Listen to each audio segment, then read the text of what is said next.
Welcome to Beyond Graves and Stars, the horror and sci-fi podcast.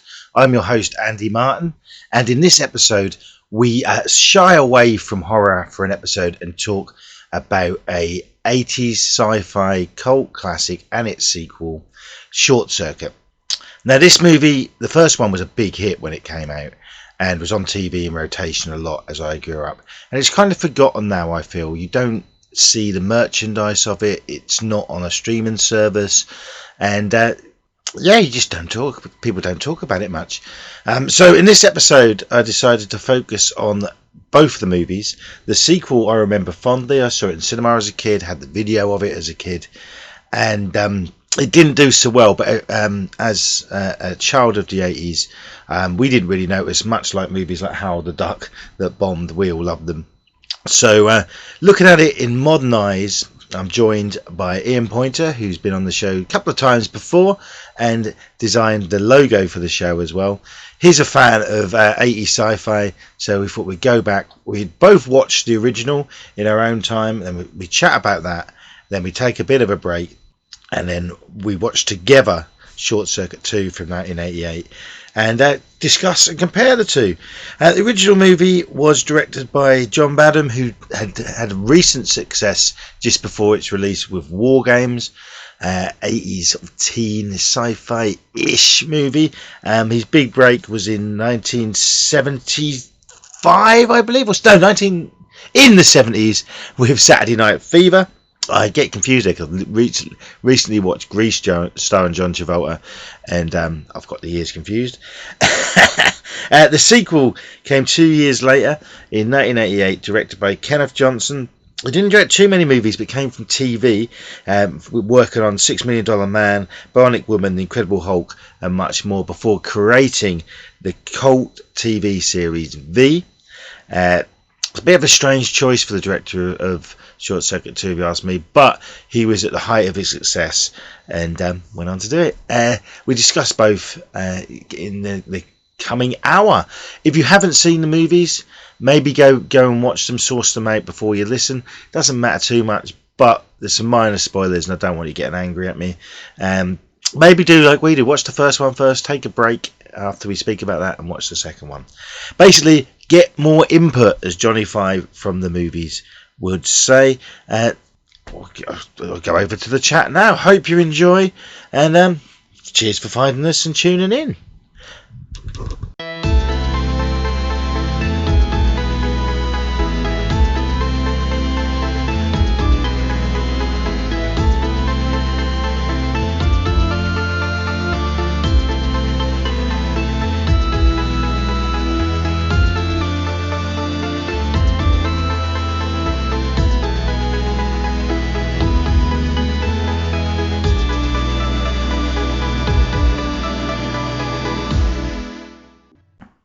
So Ian, welcome back.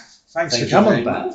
And been a while. We spoke about RoboCop and RoboCop remake. That was the last one, yes. That was indeed a while ago. So we're going to talk about now and compare 1986 classic Short Circuit with its 1988 sequel, simply entitled Short Circuit 2. You've rewatched the original, which we'll talk about first. Yes, rewatched it the other day, yeah. Yeah, and we'll talk about that for a little bit. And then we're going to watch Short Circuit 2. Yes. And then talk about that and compare them. Two movies, very, very, very 80s, both of them. Very. Yeah. And do you remember... Well, we'll start with the first one. Do you remember the first time you saw it? It would have been a Saturday afternoon. I mean, I was too young to watch it at the cinema, so it wouldn't have been that. But it was... and, you know...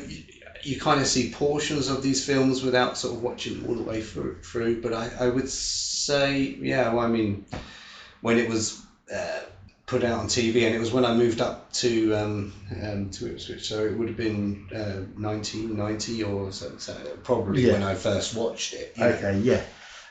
Did you watch the first one before the second one? I did. Yeah. I did, yeah. And it's important to point out, if there's any younger listeners, might sound obvious to some listeners, but back then when we would catch things just on TV, it was far more common to just watch the end of a film. Yeah. Just pick it up from the middle, you put the telly on, it's on. Didn't always check the listings, and you'd see some of a film, and then for me, often I'd catch the end of the film, then I'd track it down and rent it or something if I enjoyed what I saw. My first viewing of Short Circuit was probably on TV, and then my older brother, I think he bought the video of it. Yeah. So it was one that we watched a lot. And then later on, our parents took us to see the second one at the cinema in Stowmarket. And then we bought the video of that as well. So I'd have seen, it's a weird one because the first movie came out in 86 and the second one came out in 88. So it must have been on TV quite quickly. Yeah. And that's in my head. And we did have the video before we watched it on TV. Yeah. Because I'm sure things used to take longer then. But anyway, doesn't matter. So made in 1986, directed by John Badham, who had recently done the 80s hit War Games with Matthew Broderick and Ali Sheedy, who is the female lead, or really the main lead in this movie. Probably his most famous film up until this point was in, I think it's 1975, was it? Saturday Night Fever with John Travolta, big film. Yes. Yeah. And it's totally different to this. You wouldn't think it was the same director. No, exactly. And so big director behind it. He was big back then.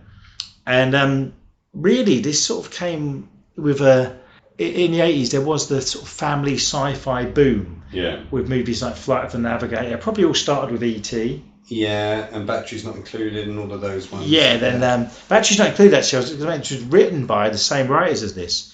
S.S. Wilson and Brent Maddock. And this was the first movie they wrote. And it was a big hit. So basically afterwards, they were in demand. They'd done that, Batteries Not Included. Yeah. Land Before Time. Oh, they did. Okay. And the Tremors, the original Tremors. And I don't know if they wrote the sequels or they're just credited for creating, but they're credited as writers for sequels. Yeah. And then things started to go more downhill, and they done Ghost Dad, which was a big comedy bomb, which we don't really talk about now for reasons. But they put the script forward, and it was the first one of those scripts to be bought. And once John Badham was on board, he actually worked with them a lot, which was quite rare then. So they had a lot to say when it was made. And I think that really shows in the movie. I think that's one of the reasons it works, having the writers with it. It's not just his vision. It had a 15 million budget, which for that time it's okay, but not massive. It's not massive. And 1.4 million of that went on the actual robot. So that was a lot, and lots of people involved, lots of puppeteers really, because that's basically the robot. It's become there's a lot. Yeah.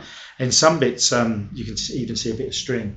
Oh yes, you can. But it was 15 million budget, and it made 40.7 million. So really, it nearly tripled its budget. Yeah, so that's good. It was the Johnny Five, which is the robot, was voiced by one of the puppeteers, Tim Blaney, who really just known for puppeteering. We mentioned Flight of the Navigator. He'd done some puppeteering voices and that. He's done Muppets, loads of stuff like that. Yeah. So we'll start with the premise. Did you want to have a go at the plot, or shall I do it? I think maybe you well, I mean, what I can summarise is that it's to do with sort of military, sort of financed robots that can basically handle situations that humans can't, and they kind of developed this fleet of 5. I think there were 5 robots that could actually have the military, be able to go into the fields and actually, bring down or diffuse situations. Yeah, like replacement soldiers. Really. Replacement soldiers, because they didn't have the biological issue, right? Yeah. So. And what happens? There's a sort of electrical phenomenon that awakes, let's say, number 5, so that he is actually, what he keeps saying is alive. He's conscious. Yeah, the first sort of catchphrase from film, Johnny 5 is alive, or number 5 is alive. He says number 5, because Johnny. They didn't actually say Johnny until the very end. Yeah, he keeps. To be honest, we say Johnny 5, but it wasn't Johnny 5 until the very end. Yeah, keep hearing the song throughout the film by El DeBurge, Who's Johnny? Right. So this is you hear it at least twice in the movie. Yeah. And then he cottons on to that and likes the name, and at the very end he names himself. He names himself. Yeah, that's right. Yeah, so it's a bit. If you look at the poster, the original poster, it looks like he's getting struck by lightning to become alive. It sort of happens, but a bit of equipment around him gets basically It's more about the situation. Yeah, and he basically escapes because he wants to get away because he thinks he's going to be destroyed. Disassemble. Yes, second catchphrase of the film. Yeah. And ends up. We will. So I want people who haven't seen this film to see it, and if you've seen it, you know the plot. So he basically escapes and ends up at a little sort of, it's almost like a little farmhouse with the character Stephanie, played by Ali Sheedy. At first, she thinks he's an alien. Yes. And that's something that a lot of people have criticised. Like, why would you think he's an alien? Well, why not? And she had no sort of idea of what he could be. Yeah. And there's quite a comical line when she first see him. I knew they'd pick me. Yeah. It's and so she ends up befriending. We'll call him Johnny throughout the film. Yes. And the military people, one of the two inventors, played by Steve Guttenberg and Fisher Stevens. To start with, they're working for the military trying to catch him. Then when they realise, they befriend him and they all team up. Yeah. So it's basically keeping Johnny away from the military. And great cast. I mentioned Steve Guttenberg plays Newton.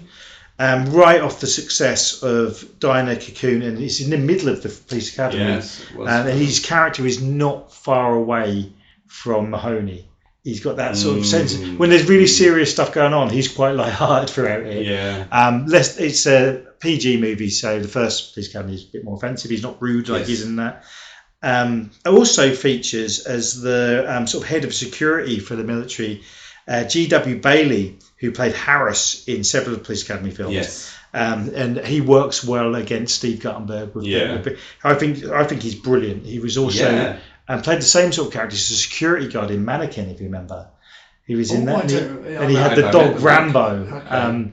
And he's a very good, I would say, villain, because he's after to destroy Johnny Five. But you've got to remember that he thinks the robot's dangerous because they're trained weapons. So he is the villain in a certain respect, but he's not doing it out of any evil. He's doing it he's trying to defuse something potential time bomb, basically. I mean, so it was a rightful kind of but he's kind of the buffoon because he's very he thinks he's like the strict hard man, but he's a bit of an idiot. And there's quite a comical conversation he has with another one of the military characters, played by Austin Pendleton, he's been in loads of films. Look him up.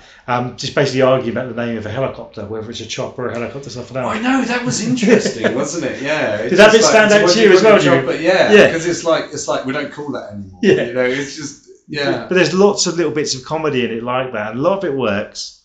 Some of it doesn't, which is something we will mention it now. The character Ben, played by Fisher Stevens. Fisher Stevens was a comedian and actor who'd before this was in Flamingo Kid and the hit The Science Project. Now he plays Ben, who's an Indian character. Yes. But he's a white American actor. Yes. Which is something 100% you wouldn't do now.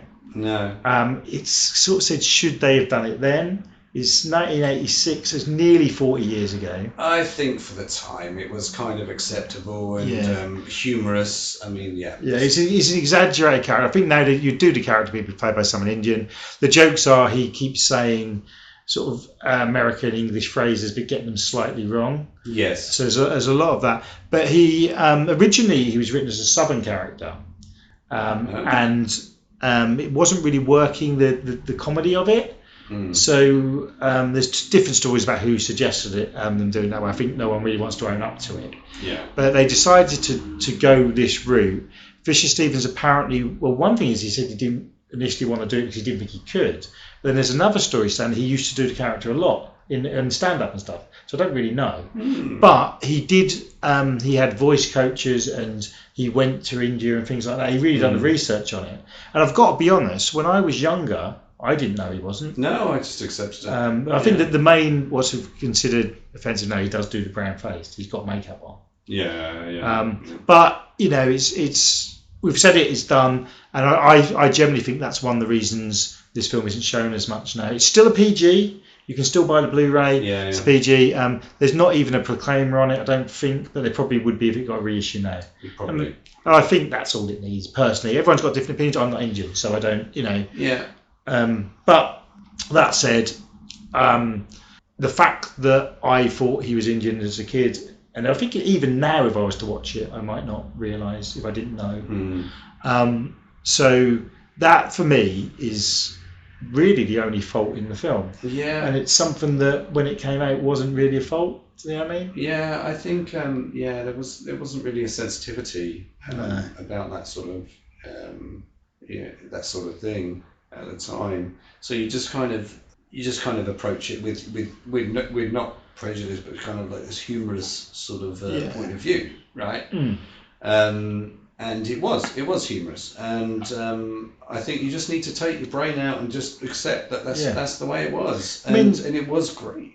And sort of 20 years after this, when Sacha Baron Cohen done The Dictator, I mean, he wasn't playing the same race as what, did that get criticised? He might have done, but I don't know. But so then that's more recent, so something you wouldn't do now. But I think this has affected Fisher Stevens' career since he's remembered this, and I do kind of feel sorry for him because Peter Sellers used to do this all the time, and lots of actors did back then. So we've said it. We had to mention that the elephant in the room, as we mentioned. Yes. But I mentioned Steve Guttenberg, who I think is great. I think he's a very likable leading man. Can do comedy and the love interest side of it very well. Yes. Yeah. After this, he went on to more success with Three Men and a Baby, and then his career. He's still acting. He still does stuff, but he's not the big star anymore. But still pops up. He was on the news with the fires in America recently because he actually saved people. And Ali Sheedy, who was a rising star, she'd been in the 1983 movie Bad Boys with critical acclaim with Sean Penn. Then with the same director, War Games, I mentioned her, she was in that. And then the two big hits of The Breakfast Club and St Elmo's Fire. Yes. And then she is the lead in this. She's in more of it than Steve Guttenberg. She's more vital role. I think so. She's more central. Yeah. I think she's really good in it. She's likable. She's got that innocence. She's funny. She works really well with the robot when you think she's not working with a human. And I really like the character. She's sort of a bit of a post-hippie, really. Yeah. Her job is she's got a food van of like health food. Yeah. And her home is full of animals that she's rescued and look after, including a three-legged dog. Yes. I love that. Superbly played by a dog that had four legs, but it would hook its leg round. No. True. Yeah. It was that dog had four legs, but it could do a little trick. So it looked like it lifted its paw up. Don't know why I'm doing the actions because I knew you can see, but it lifted its paw up and it had four legs. I honestly thought. Okay. Yeah. That's a nice little fact. I like that. But having the animals in, it shows her relate. Yeah, she loves living creatures. Yes. Hence that she can make a connection. Yes. With Johnny Five, and I really like that character. I like all the characters really in this film. I shouldn't really, but I even though the character's wrong, the Fisher Stevens character is likable. Yeah. He's a very sort of nice character. They all are on the good side, and even the villains, like I said before. Yeah. They've got their they're confused. We should talk about the robot, Johnny Five. Well, I think can I just say I think it's the most likable robot that has ever ever been. Yeah, I say ever existed, not existed, but you know what I mean. Just like that. Yeah. It doesn't have any sort of like AI connotation, like it's going to take over or anything. No. It's just so delighted to be alive. Yeah, this is the thing. It's just like, when it looks at the butterfly, it's just curious, Yeah, it's that nice innocence that I like. Yeah. And his thirst for knowledge, because when he first becomes alive, he's like a baby and he sees the butterfly and he's interested. Then when he gets to her home, he reads every book she's got. Yes. And he gets all the knowledge and he learns more. Yeah. There's some slapsticky stuff there of him breaking things and that, which is funny. Yeah. And I like the one thing I remembered because it was years when I first bought the Blu-ray 5 years ago. I watched it, but it'd probably been 10 years before I saw it. Yeah. I always remember him reading books really fast. Yeah. And then this is pre-CGI and all that. What they done to do that was there was a puppeteer on string moving the fingers of the robot, so you'd see that, and then they literally got a fan and blew the pages. So it looked like he was flicking it. Yeah, I see. But I love those simple special effects. Saying about the characters, just before we talk more about Robot, one character I missed was all the characters have a reason to be either villainous or it all comes from a good place, apart from the character of Frank, which is Ali Sheedy's ex-boyfriend. Do you remember? Oh, yeah. And he is like the traditional 80s movie douchebag. The ex who won't leave her alone. You first encounter him trying to capture one of her dog, the three-legged dog, to take it away to get money, and then he wants to get the reward for Johnny Five. And he is a complete douche, played well. And I'd forgotten about that character, and I think if this was a teen movie, he'd have like a sweatshirt tied around his neck. But he's a horrible character. I think it works well in the film, and he gets his comeuppance in a funny way. Oh, that was hilarious. And then I meant to mention that earlier. So but saying that, going back to Johnny Five and his thirst for knowledge, there's a lot of payoffs. Like he'll watch stuff on TV, and later on he does things. Oh yes, he integrates it into his personality. Doesn't he? I mean that whole scene when he's learning or gathering more input. He's just absorbing information, and the fact that he stays up all night and just watches TV, and then he incorporates that later, and then that bit where you were saying about the boyfriend when in that particular scene you think maybe he's run away, he's trying to get away. No, he's outside disassembling his car. And he's like, and then he's just like, wait, and the way that that the boyfriend tries to attack him, and he's already learned how to combat that situation. There's nothing, it was such a hilarious scene, A lot of the humour works, and another one, because it's the 80s, some of the humour has been criticised for being a little bit dated, a little bit sexist.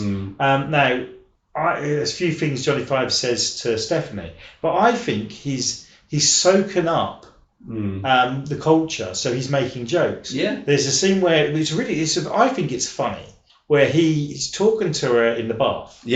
And he says something like, nice software. Nice software, yes. But the funny thing I find with that scene is, then that she knows he's alive because she's bashful and embarrassed for him. If it was just a robot, she wouldn't care. Just there is no nudity in the film. No. So lads, still watch it. Still a good film, honestly. So that scene, I think, is important, so that you see that she is learning that he's a human, and he's alive. Alive, yes. And he's got these. But the joke, which was actually another fact I found out, that joke was written by a guy who over a lunch meeting with the writers. I can't remember his name, but he wrote some of the Bond films and he wrote on some of the Superman sequels. And he said, while they were talking about that scene, wouldn't it be funny if he says that? So that joke was actually just added by. I like how he did the eyebrow thing as well, as you said it. And the eyebrows or eyelids are very important for the expressions. And he hasn't really got a mouth. That's just a lie. And when they made the film, the guy who voiced it, as I said earlier, was one of the puppeteers, and he'd do the face in time, so that was. What was said there, so it's all sort of done live, so to speak. But the eyelids were at the beginning when you see him before he becomes alive, and he's this machine serving as a weapon, really. The eyelids are sort of closed and look more aggressive. Oh yes. And then he becomes alive, so you can tell the difference between him and the other ones. Very important and very well done. Especially when he meets them, he meets the other numbers later. And they've got that more sort of focused view. And And the company that makes them is Nova, isn't it? Nova, yeah. And the robots are called what is it? Saint, which stands for statistic. Artificially intelligent nuclear transport. Oh, I know. No, to me, it just sounds like they've put in a word salad. It's word salad. But at least they've done it, But yeah, so there's so this is a sci-fi and horror podcast, obviously. Now, this is obviously a sci-fi film and not horror. But I think there's a lot of this is influenced by Frankenstein. The whole coming alive, the lightning that does it. And he's the innocent who people are going after because they're scared of him. Good point. So with that, we do sci-fi anyway, we've done Robocop. I just want to say as well that with most good stories, there's element of horror for the drama anyway. Yes. But it wasn't until this watch, and I listened to another podcast about Frankenstein recently, the Kenneth Branagh one. Oh, yes. And they were saying, they didn't mention this, but they're saying how it influences a lot of things. Yeah. And things with machines. I'm like, just look at the cover of this. Now, the poster, the original one. The Blu-ray hasn't actually got the original thing, but it is the lightning hitting it. Yeah. And I'm like, Frankenstein. So you've got that side of it. There's a lot more to this film. That's influenced by that. Yeah. And I'd say as well, if it wasn't for Short Circuit, you wouldn't have had Chappie a few years ago, and you certainly wouldn't have had Wally. No, that's right. Yeah, I mean that lovable robot is definitely, I would say, triggered by the concept of Joe 5. Yeah. That curious intelligence that just wants to just enjoy being alive, Yeah. I totally agree. Yeah. Sometimes I was thinking about watch it as well, because I think a lot of people see this as like the robot E.T. in a way. But what I like about it, especially now I'm older, is he befriends adults in it. Yes. Yeah, it's a very like Flight of the Navigators with a kid. Oh yeah, there's no yeah. So it's a bit more adult. And another criticism of it is what is the target audience for this film? Because there are quite a few adult jokes. Yeah. Like we mentioned earlier, the bath bit. But he's the likable character that you could imagine having an action figures of, or a Happy Meal toy. Yeah. And I think the target audience is everybody. I think so. So it's a PG, not a U. So it says there that it's and the fact he befriends adults and not a little kid, I think makes it more rewatchable as an adult. I think so. And it still has its value when you're watching it. Just you feel I still identify with this character and his fear of understanding that death means disassemble and all of that. And I mean you get that. And I mean when you're young, you just sort of hear disassemble. But when you get older, okay, I see what There is he accidentally early on in the film he accidentally kills a grasshopper. Oh, and you can't understand why you can't reassemble it. There's a lot more emotion in this film than you'd think. And that's one of the reasons I love it, because it's got that Spielbergian feel. And it's also got you've got Guttenberg from Police Academy. You've got Sheedy, so you've got the comedy from the time and the more teen aspect as well. And one thing that always amazes me is what is this, a year or two after Breakfast Club? It must have been. And I'm sure as a kid I didn't connect that was her, because she plays a teenager. Granted, she looks a bit old for a teenager. But she was 23 when she made this, I think. That was the one that was supposed to look ugly, wasn't it? Yeah, the goth. Yeah. And then my only criticism of that, I love that film, but I don't want to get all laddie, right? But she looked more attractive as the goth to me. Oh, absolutely. Yeah. She was stunning.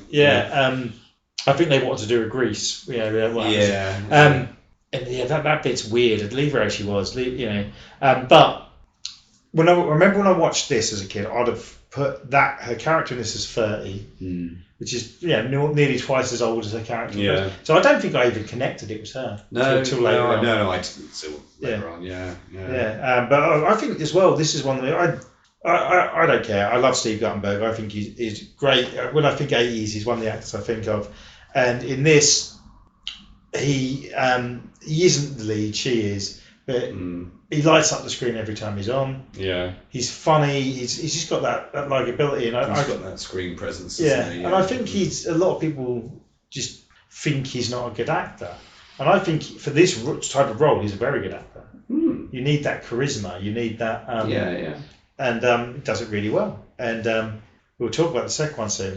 We will talk about the second one, but I think there's one thing that I sort of want to mention is that how the humour increased when he was quoting things that he'd seen on TV. You know, when the other robots turned up, and he was toying with them, and he's like, "Hey, laser lips, your mother was a snowblower," and all of that. And I always remember those when I was young, and we used to.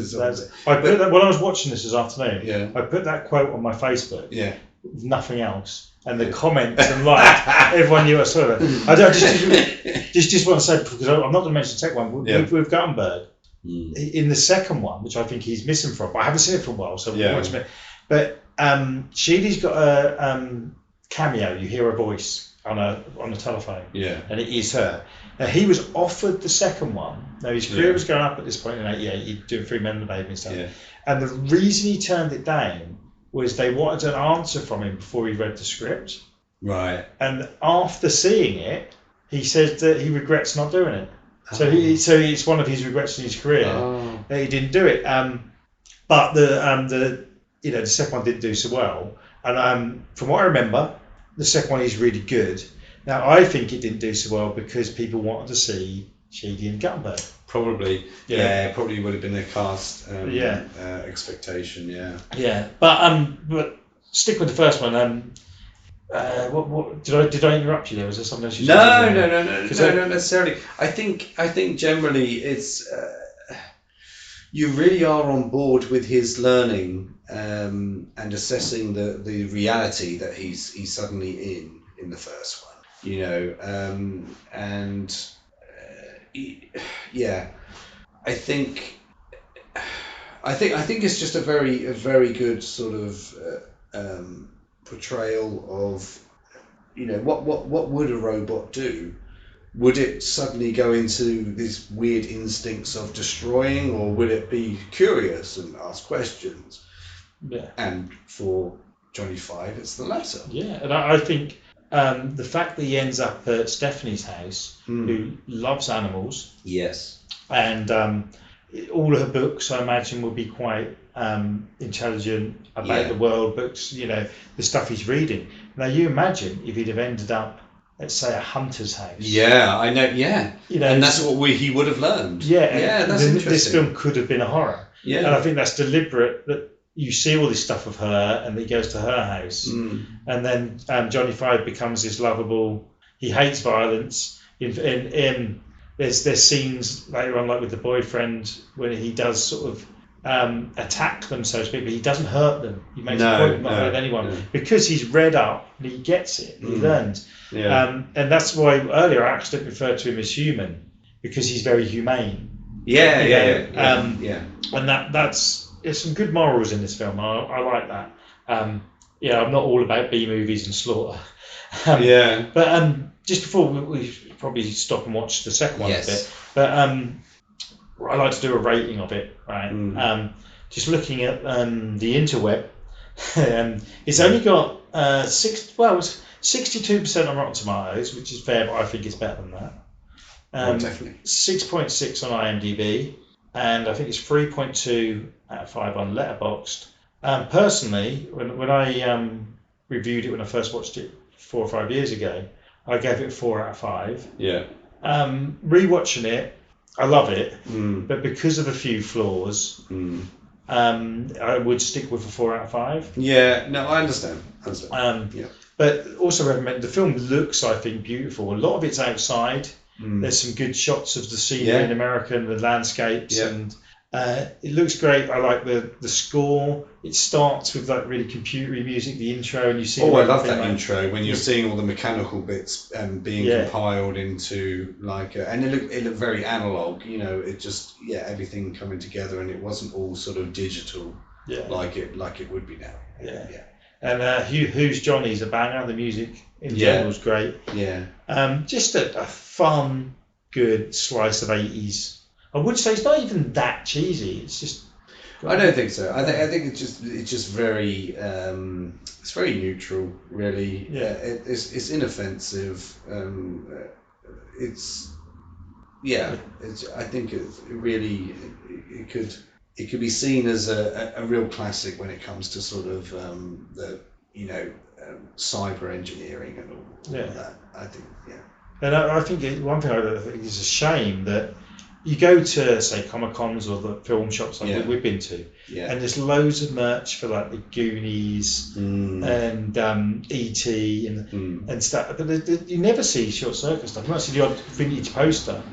And you've got which people see in when we do. I think there's a market here. You've got like a model that you made up with Johnny Five, but that's not a Lego or anything. Someone's done. No, that's like a fan thing. Yeah. So there's a few things, and when I was at Norcom in Norwich, some guys had made a replica of Johnny Five. Yeah. Life size. It looked great. It moved, and it done. It said the.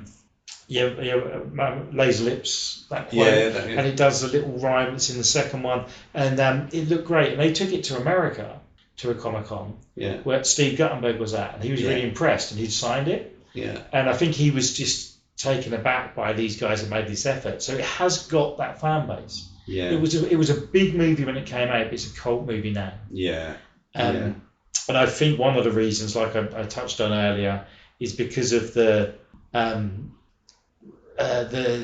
misjudged character in the film. Yeah. A lot of people don't want to talk about it, and it's swept under the rug.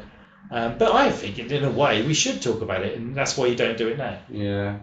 Oh no. Yeah, absolutely. I mean, you can't change what was acceptable at the time, but you can say that from a lot of films, and that doesn't mean they're not classic. And a lot of people still, and so they should, because a lot of people are involved in movies. People the real life people behind it have done something wrong in life. I mentioned Ghost Dad earlier. Yeah. I don't particularly want to watch a Bill Cosby movie now, but he didn't write that film. There's other people involved. Why shouldn't we? It's not like a one-man show for anything, So that's about. I think that's right. So just to summarise this, I think it's great, and I think it's a family film. It has heart in it. It has technology, anxiety with it. You just need to just enjoy it for what it is. And the comedy factor, I mean, just to mention that, when he programmed the robots to act out a comedy scene on there, that was fantastic. Yeah, that was a payoff to what he's watching on telly. Yeah, and it's just basically saying, mate, I know how to engineer these things that you've invented. I'm better than you. There's that kind of odd thing. It's a great film for first-time film writers as well. It's a really good script. It's a tight script. Yeah. Funny script, like I say, with a lot of heart. So, what would your rating be out of 5? I think 4 out of 5. I think is fair. It's fair. 4.1 maybe, but it's a very good. It's a very good sci-fi. I wouldn't necessarily say it's like groundbreaking, but it was a good. Yeah, it was a good ride. Enjoyable. Very enjoyable, very likable, and not too complicated. I think it's lovely, and then he's so distinctive. When you see him, he's the birth of all of all these characters that we see in modern films. Okay, so we're going to take a 2-hour break now to watch the second one, which for you guys will be the length of a few seconds, and I'm going to put a little interlude of music done by the Talking Sleeve, James Howard, who does all the music for this show. So we'll be back in your time in probably about 10 seconds, and then we'll talk about Short Circuit 2. See you later.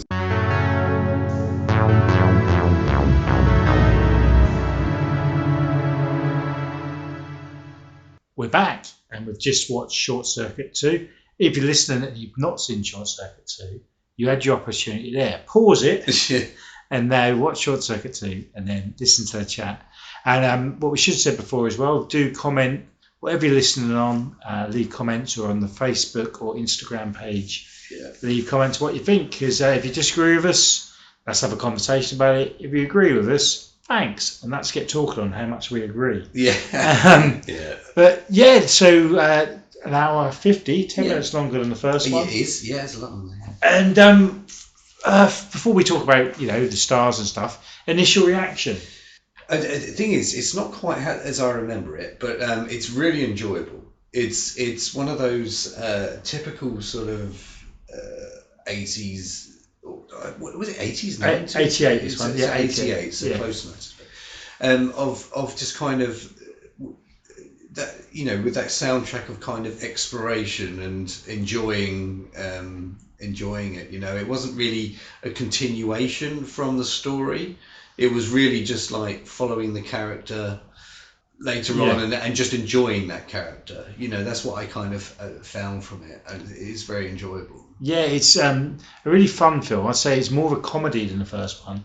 There's comedy elements in the first one to the sort of science fiction family adventure, really. Yeah. Whereas there's a bit of that, but it definitely, there's more of Johnny Five. There's more laughs. It's sillier and it expands. Basic premise is I imagine it's 2 years later, and Ben, who one of the creators of Johnny Five, we mentioned in the first one, is now in New York City, and he's been fired from where they worked before because of the incidents of the first film. Oh, yeah. And he's made a toy of Johnny Five, which he's selling on the streets outside a toy shop. Yeah. And long story short, one of the people from the toy shop sees the toy, and him and his new friend, played by Michael McKean, who plays Fred, who's a bit of a con man, dodgy dealer. Yeah. They're commissioned to make 1,000 of these little toys. They hire a space to do it, and Johnny Five, the real Johnny Five, is sent from where he is with Newton and Stephanie to help them so they can make the toys quicker. Yeah. Now the space that they're using to do that is near a bank, and some thieves want that space to break into the bank, and the thieves want them out, so they're the antagonists, and comedy ensues, really. I mean it's quite straightforward, really. People are trying to manipulate him to do their deeds, and he's very naive and just sort of goes with it, really, and he's not really sort of entirely sure what he's doing. That's kind of that's kind of the premise, isn't it? Yeah, and it is much like Gremlins 2. And they build and they go to the city. It's kind of a thing in these films. They go to a bigger setting to expand it. If you've seen Gremlins, that's set in a small town, and the first short circuit was almost a farmhouse. That's mainly set. So they go to the city. There's lots of humour there. Bits of it reminded me of Crocodile Dundee, fish out of water, going around the city. Saxophone to obey his music is brilliant.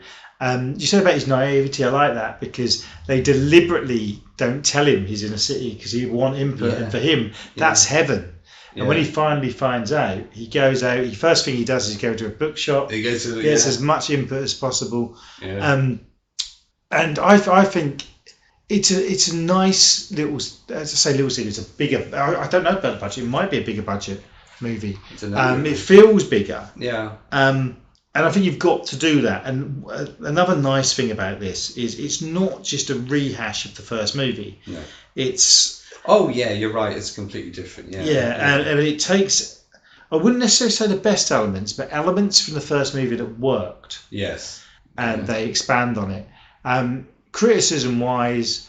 we mentioned in the first half about the character Ben. In this, it's like he hasn't progressed in the 2 years. He's making more mistakes with language and stuff. But I think that comes from that humour worked, and people liked it in the first one, so they've done more of that. I mentioned why I don't know why Ali Sheedy didn't come back, But we mentioned why Steve Guttenberg didn't come back. Yeah. And I do feel that's one of the reasons this movie failed. Just look at the budget up. It's 15 million. It's the same budget as the first one. Oh. Now, it feels bigger. There's more of the... It does, yeah. But there might be less spent on the cast. Yeah. And various other things. Or for a start, the robot would have been made... You know, they've sussed out how to work Johnny Five, and in those 2 years, there's a scene where he sort of has a hang glider and flies around. Yeah. That to me looked computer generated, which they wouldn't have had in the first. They only made 21.6 million, so that was a flop. You need to make twice your budget. So that would be why there was never a third. But from what I remember when it came out, it got average reviews and younger fans were excited about it. So I don't really know what happened. I did read that because either they were worried about it or initial showings hadn't done that well, it was a double bill with the price of one ticket with Willow in 1988. Now, Willow also bombed. So maybe they put the two together because Willow was the next. It was directed by Ron Howard, but it was really pushed as a George Lucas movie. Yeah, and that bombed straight after. Well, 2 years after Howard Duck bombed. Right. So I bet they were worried. Yeah. But one thing I can't find anything else. I bet you this done really well on VHS. I bet rental copies. And it has become a cult favourite. It's one of those sequels that many say they prefer to the original. I've seen that a lot when looking at reviews online. Looking at the online reviews, it's slightly lower than the original. It's got 2.9 on Letterboxd, 43% on Rotten Tomatoes, and 5.8. It's slightly lower because they're all in the sixes and fives on three. But yeah, I think considering you haven't got the 2 stars, I think they've done a really good job. And what do you think of the replacement? Obviously, Fisher Stevens is back, but we've got Michael McKean, who probably most well known for Spinal Tap. He was in Clue around the same time. Yeah. He plays Fred, and the lady who works for the toy shop is Cynthia Gibb. I don't know if you know much about Cynthia. No, I don't know. Well, I first became aware of her, and the film was made a year later. I probably saw this first. She played Karen Carpenter in a TV movie called Karen Carpenter's Story that was a big thing. It was shown a lot on TV. Okay. She was also in the famed TV series, Rob Lowe film called Youngblood that I remember seeing about hockey. Yeah, I remember. And I haven't seen it, but she's in a 1990s, a year or so after this, Death Warrant, which was a big Jean-Claude Van Damme film at the time. So she's done stuff, and since then she's worked in TV a lot. Yeah. Now in this, she looks the most 80s woman ever. Shoulder pads, big. Yeah. But I think she does an all right job. It's there's less to her than Ali Sheedy's character, I'd say. Yeah. Oh yeah, definitely. But likable. Yeah. Less comedy for her, but what she does do is good.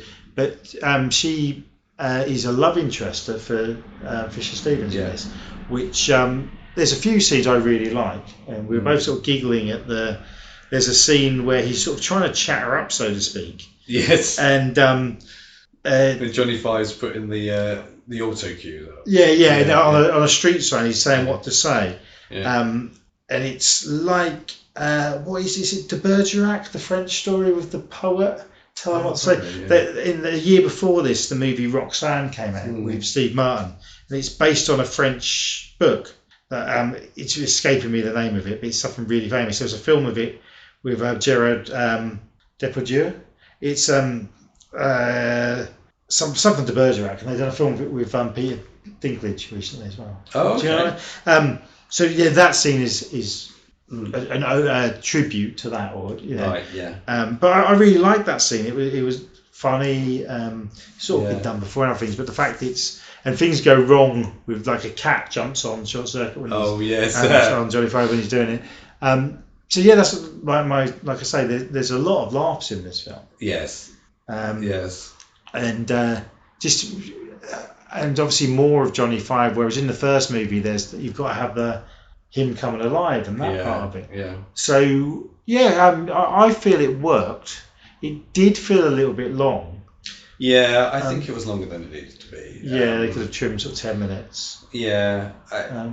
But there's I was never bored. No, but it was more like almost like there was a few scenes just inserted for the sake of comedy. When looking up the first one, they trimmed a lot of it out, and on the end credits of the first one, there's sort of a little montage of Johnny Five where they put in bits that weren't used. So maybe if it was 10 minutes shorter, that would have helped it. Yeah, maybe. But yeah, I mean, New York looks great in it. Oh no, it's great, and I think.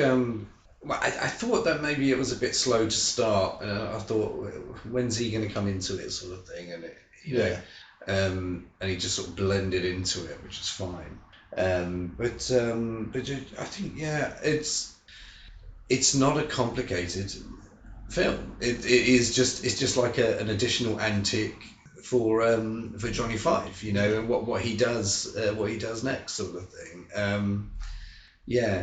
I mean, if you were going to go into depth of the story, then you would ask, why aren't the military after him? Like they were so much in the first one. Why haven't they not So, but it doesn't matter. It doesn't matter. It's just they went for a fun ride. Yeah, it's a bit like have you seen the Michael J. Fox film Teen Wolf?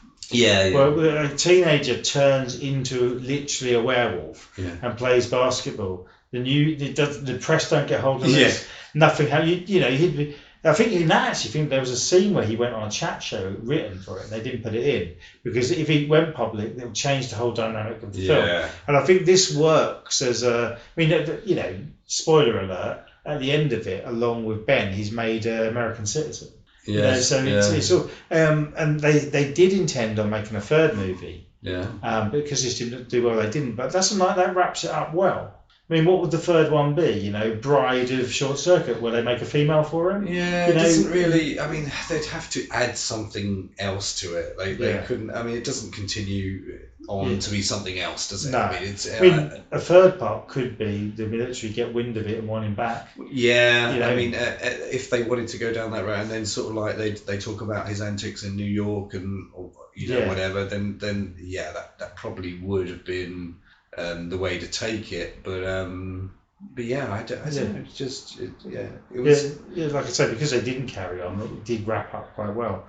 Also, if it wasn't such a big budget affair to do the robot, they might have done like they did with Bigfoot and the Hensons, like maybe a sitcom of it. But in 2013. They nearly done part 3. It was in the works. Wow. And then it all fell through. And even then, they were going to bring Fisher Stevens back as the same character. Really? Which is I didn't know that. Bizarre. Yeah. I don't think there'll ever be a third. But I know from what I've read, Steve Guttenberg would do it. It'll be very interesting to see what they do with the character Ben. Yeah. I think they'd probably just recast it with someone. Yeah. Or just forget. Or just he would. Or just just not include it. But he's the star of this film.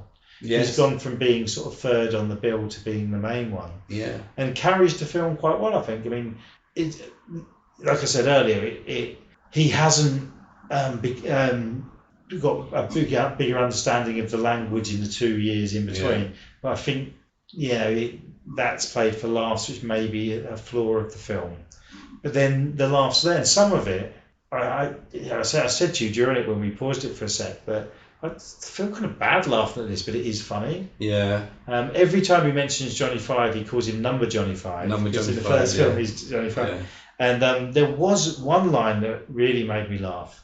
The early bird catches the worms. Or he said early worm catches the bird, didn't he? Or something? Was it some sort of? It was a reference to early bird gets worms. That was it. That's it. Early bird gets yeah. So that was it was funny, but should it be funny misphrasing? Yeah. And also there's the Johnny Five when he first goes to New York, gets manipulated by a street gang, and they get him to kill. They don't get him to kill anything.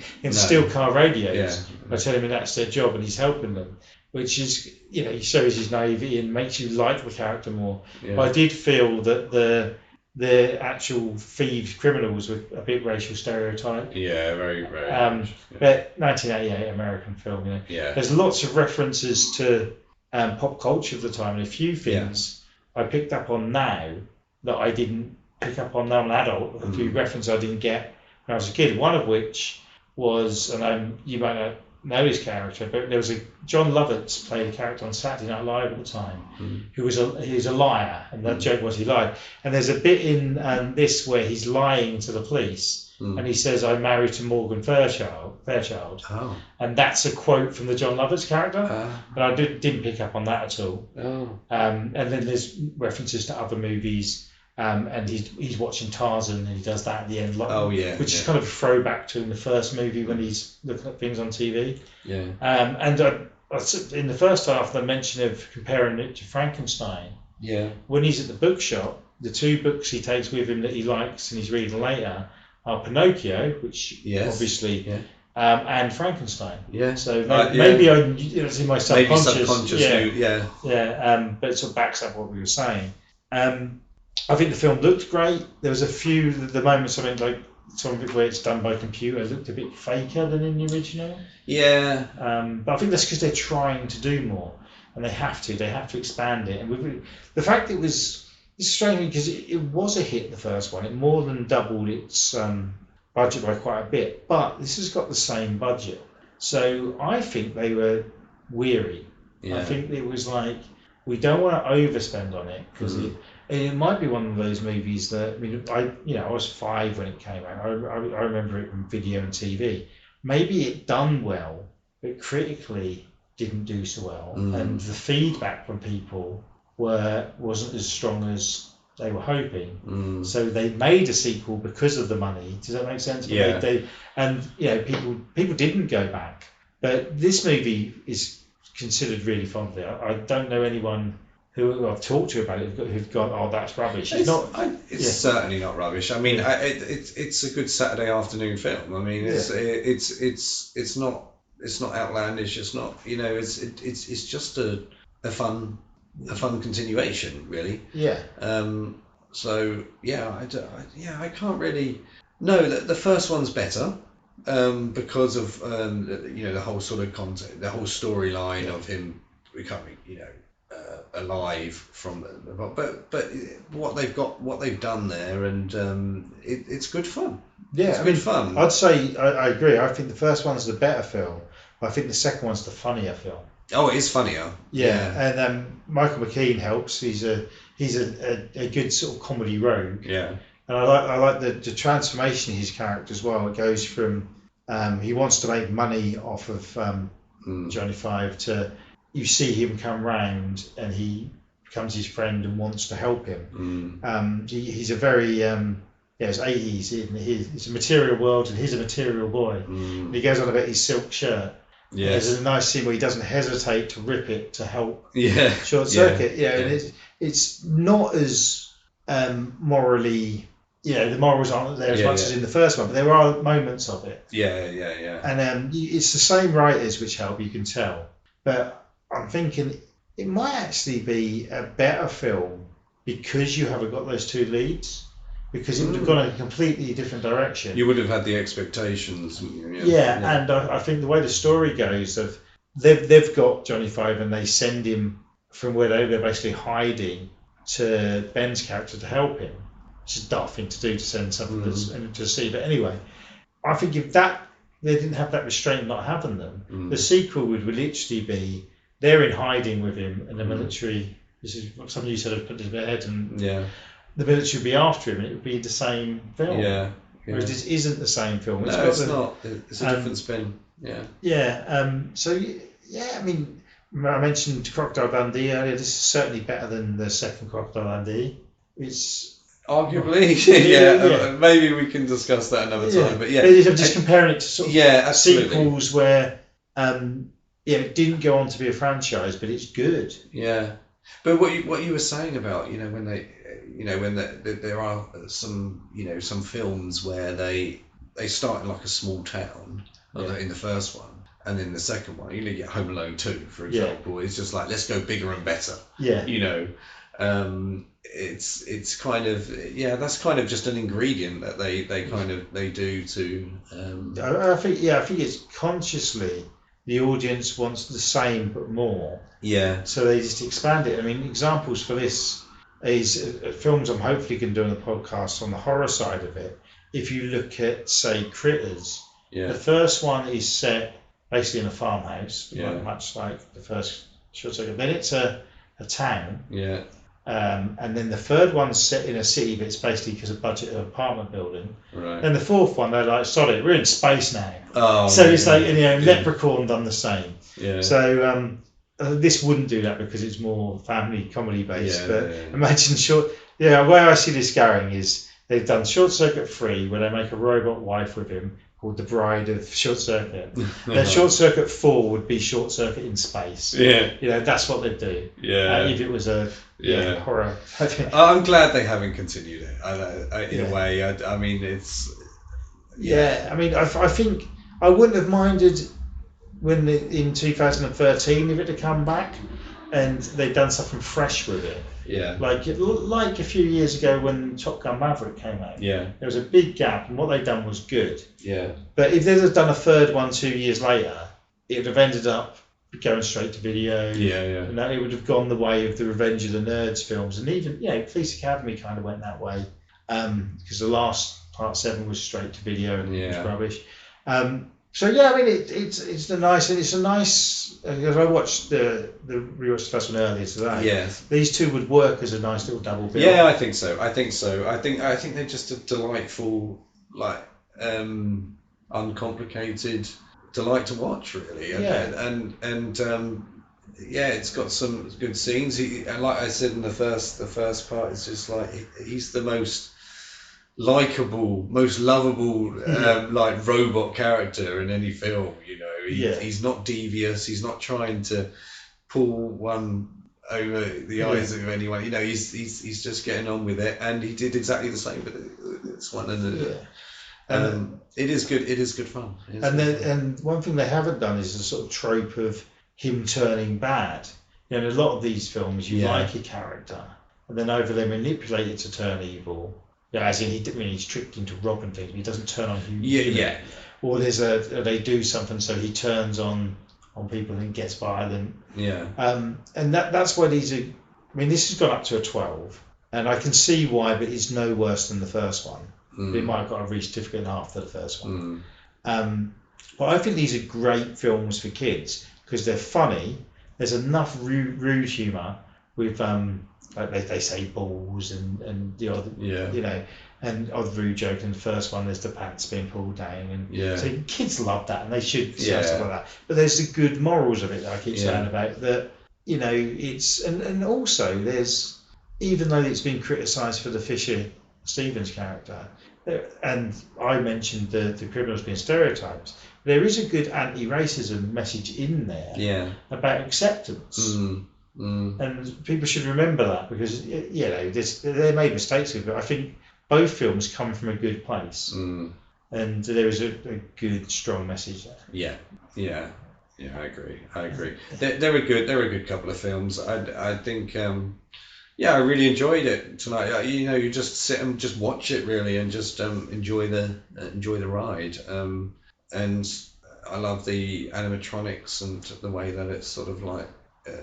Sort of filmed and how some of the general people in the streets, I just kind of they're just New Yorkers. They're just ignoring what's going on. He's just part of it, Yeah, and it's looking at it because we've got the background screen on there today, and it's showing scenes of that, and I'm like, I reckon some of the when he goes into New York, there's some extras, but possibly some of them might be real people. We know there would be. There's no way you could clear a street in New York and then just put extras. There are absolutely. If you look at some of the faces, there are people who are just like, oh, okay. Yeah. And so some are clearly actors. But so it's like I say, a good Saturday afternoon film. It's just one of those 80s classics, really. Yeah, and that's the thing. It's an 80s classic, but I think it's underrated, and we should be talking about it more. And with this podcast that started out, I wanted to just do horror, and we brought sci-fi into it. And this came out from conversation we've had. I mean, I want to go dark. I'm going to go darker with this podcast, but it's nice to throw something light-hearted in. And I don't think we're going to be. We've done Time Machine, but I don't think we're going to be doing many PG movies on this. So, no. But it's nice, and I've really enjoyed it. I'm going to give, even though that I do think the first one is the better film, I still think the second one's a 4-star film for me. Really, I would say 3.5, probably maybe 3.7. That sort of area. I don't think it's a bad film. It's just good fun. Just take your brain out and just let it do its thing. Yeah. So with its restraints, I think it could have been a hell of a lot worse. Oh hell yeah. And with the only thing what could have made it better are things they weren't able to do with cast and budget. Yeah. So overall, I've really enjoyed revisiting these films. It's been a while. Anything else you want to add? Not really, but I tell you what, it's an absolute delight to be revisiting these 1980s films, really, because they are absolutely, for me, and probably you as well, they were the backbone of our sort of interest in films, right? Yeah. So it's a delight to watch them, and I think really that's all on that. So and it is a cliche, but you don't get films like this anymore. I think the studios think they're making films like this still, but they're not. No. And there's a lot more to it. I mean, for this, okay, you could say it's made just to sell toys, but I think back then, this was made by two guys who wanted to get into film. They wrote a script, and they wanted to sell the script. They wanted it to be good, fun, entertainment. Then later came that, we can sell this product. Yeah. Whereas now it's instantly product. Yeah. How can we? Yeah. And that was going on then. I mean, the year before this, Master of the Universe movie came out, which I really love that film. But that started as a toy, then a comic, then a cartoon, and then a film. Whereas now it's the other way around. Yeah. It's all. But anyway, we should wrap it up. Very good to talk about it. If you haven't seen it, thanks for listening. Go out and track it down. It's available. I think they're still available. I've got a second sight release of the first movie and 88 films released of the second movie, both on Blu-ray. Don't think they're on streamings. There's always a way to watch films, isn't there? There always ways. Yes. And thank you for spending the time watching it. Yeah. And we will be. You're going away for being in. I've got some time off. At some point, we are going to do. We mentioned before, we do all 4 House movies. Oh yes, House movies are coming up. And absolutely. I think we can do it like this. We'll do 2 at a time. And split it into 2 little chats. I think so. Yeah. So that would be the good thing to do. But absolutely, if you haven't watched it, do give it a watch. Just bear in mind that it's of the time and enjoy it. And while you're at it, look up the music video to Who's Johnny, because it's hilarious. Guttenberg's not in that either, but they've got a cardboard cutout of him. So find us on the socials. You can. I don't know what you've listened to this on, but we're on YouTube, Amazon Music, Apple Music, and Spotify. Find the pages. I don't post that much, but I will do it more. We're on Instagram and Facebook. Thank you all very much. And basically, we want more of your input.